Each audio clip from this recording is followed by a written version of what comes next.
Okay, so that's now recording. I think the microphone should be working. Anyway, so I thought I'd take a minute to explain why me doing stupid tricks keep me safe, why bike lights put me in danger, and I was going to say a third thing, but no, I'm sure I'll run into it. And why headphones are good and long hair bugs me when I'm biking. So, I don't really know what most people do to follow traffic, pay attention to it when they're going around. At night, I'm talking about.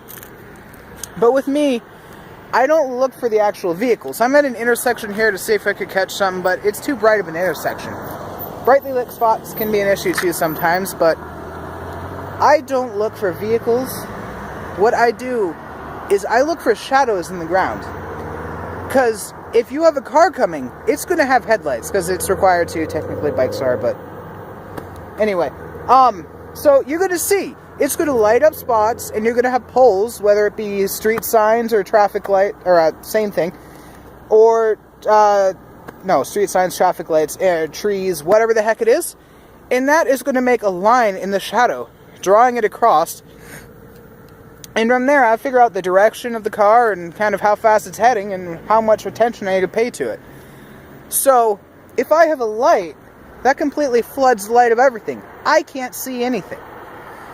And what I'm looking for, I'm not looking for shadows either, I'm looking for movement. So when I have hair just kind of dangling down in the corner of my eyes, that really bugs me. So that's kind of why bike lights are bad for me. Because they basically obstruct my vision of oncoming and outgoing cars.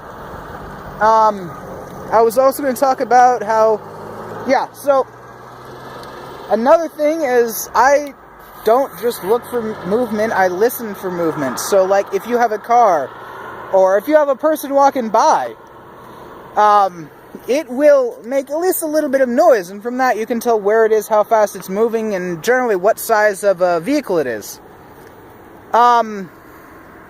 Me, I get bored just biking around, so I have to have something I'm doing, whether it's listening to music or something.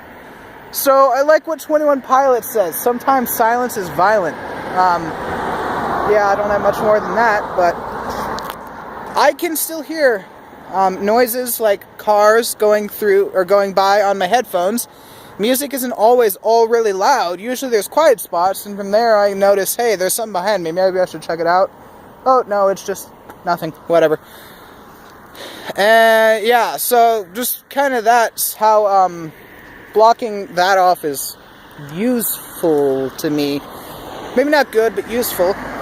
Anyway, I was going to say, how doing stupid tricks keeps me safe. So, the drivers in Montana are pretty horrible. I've been, while following traffic laws, hit on my bike, on my trike, which I have set upside down right now, multiple times while following the laws, because the drivers here suck. I have literally been directly in front of a car that was stopped, it started moving, it hit me, and then when the person got out, they said they didn't see me. I was 2 feet in front of the center of their vehicle. I wasn't going all that fast, like 3 miles an hour maybe. And they said they didn't see me. Anyway, what doing tricks is, in crashing on these modes of transportation, my trike, my bike, all that, the way it helps me is, there's been situations where I have had to push my bike to the limit to not get hit by or run into vehicles because of these stupid drivers. So what doing tricks does is that I'm training myself in figuring out where the limits of these vehicles are. How far can you turn, how fast, before your bike slides out and you're just going to go flying. How far in can you lean into a turn on a bike before something happens. On the trike, just kind of all of its mechanics. I've used that before. There was a car that was turning right when I was going across the crosswalk. It was turning right. It was about to hit me on my bike. Using all of my skills I have, I was able to swerve right to avoid it. But that had me on a dead-on collision course with someone in the lane. They weren't doing anything wrong, but because of this person turning right and not looking, I was about to smash right into their car. But because I know what my bike can do, and what it is able to do, I was able to avoid that I did end up smashing into a curb. I went flying over my bike. But since I've crashed on my bike before, most people, if they're going to crash, they're going to crash. They're screwed. Me, if I'm about to crash, I think what is the, subconsciously more than anything, and instantaneously basically, what is the best way to do this to get hurt the least? You don't want to land on your head. You don't want to land on your head. You want to spread out on all of your limbs, but that is constantly changing. If you're wearing shorts, you're not going to want to gouge your knees into the ground. You're going to want to try and put more pressure on your feet and your palms, because your palms take more damage before they get hurt. And if you already have your knees scraped up, you want to try to avoid them at all, trying to roll sideways. Just do a roll. Like, I have had times where the sidewalk goes around a staircase, and I didn't notice it. So I was going to go off like 3 feet of stairs on my bike, unprepared, until a half a second ahead when I noticed it. What would most people do? You brake, right? You try and stop. That's not what you want to do in that type of a situation.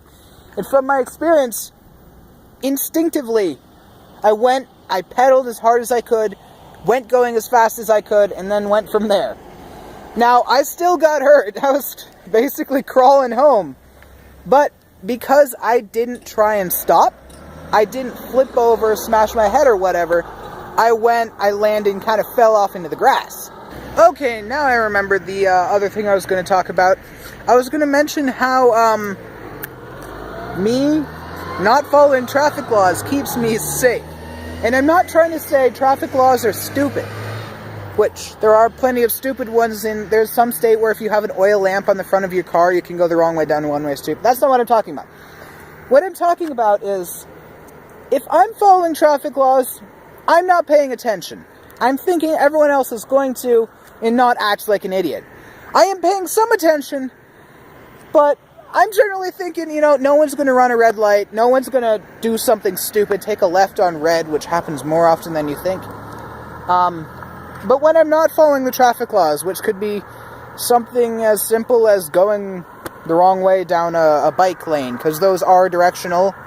I hate the people that go the wrong way down. I rarely do, but sometimes for like a half a block. But the people that do that for 500 meters would be more accurate, but a long distance, you're horrible. It's a one-way thing, like car lane. Anyway, so if I'm doing something like that, or I'm going the wrong way down a 5-lane road, I am paying more attention. I am thinking, okay, if a car happens to show up, they're going to think, what the hell is that guy doing, and do something stupid, because people do stupid stuff when driving. So I'm paying attention to the other drivers more. I'm giving them more space, or not drivers, but other people more. I'm potentially giving them more space. I'm not thinking they're going to be smart. I'm thinking they're going to be an idiot. So, but when I'm just going along, following all the traffic laws, going the right way down the bike lanes or sidewalks or whatever, I'm not paying attention. I think everyone else is going to follow the traffic laws, which doesn't happen. It really doesn't. I dare you to ride a bike around your town for a few months and tell me everyone follows the traffic laws. It is much worse than what you see when driving. So I was just going to mention how, say you're here, you look over there, red no walk button. Yep. Let's go to one that isn't ready to switch over. But that feeds in, it's just not as easy to talk about. So, say you're at a stoplight, and you see, I'm going to let this, actually no, because it needs lights button anyway. So, red light, hit the button, red light, that's all people pay attention to, right? Me, I'm looking over here, I would count down, say it's at 5 seconds, okay, 5, 4, 3, 2, it's yellow, it's going to cycle through a yellow, then once it gets to that, it's going to go to red, then it's going to move to green. Then, if it's the right time of day, and if it has the light, it's going to have a left turn green, which will cut out the outer lanes from crossing. And then once that happens, if it does, the crosswalk light's going to go on. That's what I'm thinking when I'm at a light. I'm not looking to see when the hand goes green. I am following the exact sequence of the lights. I kind of basically have the sequence of the lights memorized around my area, and the ones that aren't, they basically all work off the same pattern, slightly modified. So, yeah. That light's It's counting down, and then it'll go through a yellow cycle, a red cycle, wait, green, and that's where I'm thinking it'll light. So, if I jump the gun, it'll light. That's probably why. It's not because I'm just trying to be one of those idiots that runs a red on walking. Those people suck too. So, like I said, I have most of the lights around my house memorized, and then a few select others. So I know, if you can't see, the lights are green. Pretend there's no oncoming traffic, okay? That car isn't there.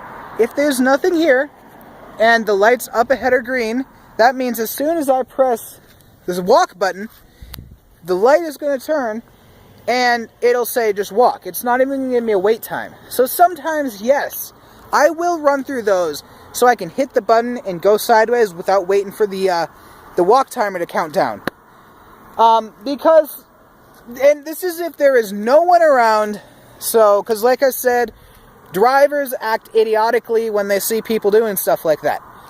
But, yeah, so, it isn't really following the traffic laws, but at the same time, like, it's gonna hit, or say go, right, when you hit it. Okay, so, see, watch that light, I'm gonna hit the button, okay? Go. So like that. And if I want to cross that and then go that way, I don't want to have to go there, wait for the 20-30 seconds to count down, then cycle through, then walk. So I might just run across and go. Anyway, so that's what I wanted to say on how me driving unsafe is safe. How me doing stupid tricks on bikes keeps me safe in the long term. And why I cannot stand a bike light. It basically makes me blind. So yeah, that is the real end. Thanks for watching, guys. This is going to take a while for my computer to process, even though I'm just stitching a few videos together. See you later.